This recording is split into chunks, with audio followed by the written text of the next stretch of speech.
Welcome back to video. இன்னைக்கு date வந்து March 25. சூப்பரான ஒரு என்ட்ரி கிடைச்சது, அருமையான ஒரு கேப்சர். பட் அது மாதிரி ஒரு சம்பவம் நடந்துச்சு, அதை மட்டும் கேட்குறேன். இந்த மாதிரி நடக்கும்போது நான் இன்னைக்கு என்ன பண்ணணும் அதை பண்ணிடுங்க, இல்லைனா வந்து கொஞ்சம் ரிஸ்கில் மாட்டிப்பீங்க நீங்கள். ஸோ என்ட்ரிக்குள்ளே போயிடலாம். ஸோ இதுதான் இன்னைக்கு எடுத்த என்ட்ரி. நான் எடுத்த ஸ்ட்ரைக் ப்ரைஸ் இது. ஸ்ட்ரைக் ப்ரைஸ் சூஸ் பண்ணது வேற, பட் அது வேல்யூ வந்து ரொம்ப ரொம்ப அதிகமாக இருந்துச்சு. இதுவுமே அதிகம் தான், ஸ்டில் பரவாயில்லன்னு சொல்லிட்டு எடுத்துட்டேன் இதுலேயே. இதில் பாருங்க, இன்னைக்கு கிட்டத்தட்ட என்ட்ரி போடும்போது நம்ம என்ட்ரி ப்ரைஸ் வந்து கரெக்டாக 300 தான். 300 என்ட்ரி போட்டோம்.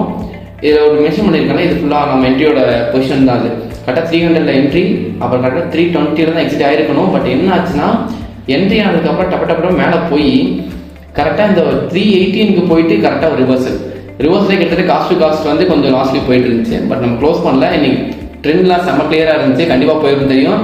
ஸோ ஷார்ப்பாக வெயிட் பண்ணோம்.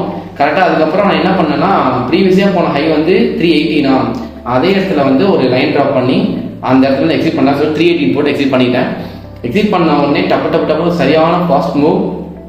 அந்த ஃபாஸ்ட் மூவ் வந்து கிட்டத்தட்ட 350 வரையும் போயிடுச்சு. இன்னைக்கு டே ஹை வந்து 360 தான் அந்த ஃபாஸ்ட் மூவ் நடந்துச்சு. பட் ஸ்டில் இந்த மாதிரி எப்போ ரிஜெக்ஷன் நடக்குதோ அந்த இடத்துல க்ளோஸ் பண்ணுறது பெஸ்ட்டு. ஏன்னா ஆல்ரெடி 18 பாயிண்ட்ஸ் கேப்சர் பண்ணியாச்சு. இந்த 2 பாயிண்ட்காக வெயிட் பண்ணி திருப்பி ஒரு காஸ்ட் டு காஸ்ட் வர வச்சு அது வந்து வேஸ்ட் தான். ஃபர்ஸ்ட் நடந்தது வந்து தெரியாமல் நடந்தது, செகண்ட் வந்து அந்த மாதிரி நடக்க விடக்கூடாது. ஸோ இதான் எனக்கு என்ட்ரி. எனக்கு எடுத்த வீடியோ நான் கீழே அப்ளை பண்ணுறேன், அதை கவனிச்சு பாருங்கள். சேஞ்சே பண்ணியிருக்க மாட்டோம். என்ட்ரி எடுத்துட்டு கரெக்டாக ஹிட் பண்ணிட்டுருப்போம். அந்த கரெக்டாக 318 எப்போ ஒரு ரிஜெக்ஷன் ஆகுதோ அதுக்கப்புறம் தான் போய் என் ஆர்டர் சேஞ்ச் பண்ணியிருப்பேன். கரெக்டாக எக்ஸிட் பண்ணியாச்சு. சூப்பராக நன்றி. ஃபீட்பேக் தான் அந்த வீடியோ.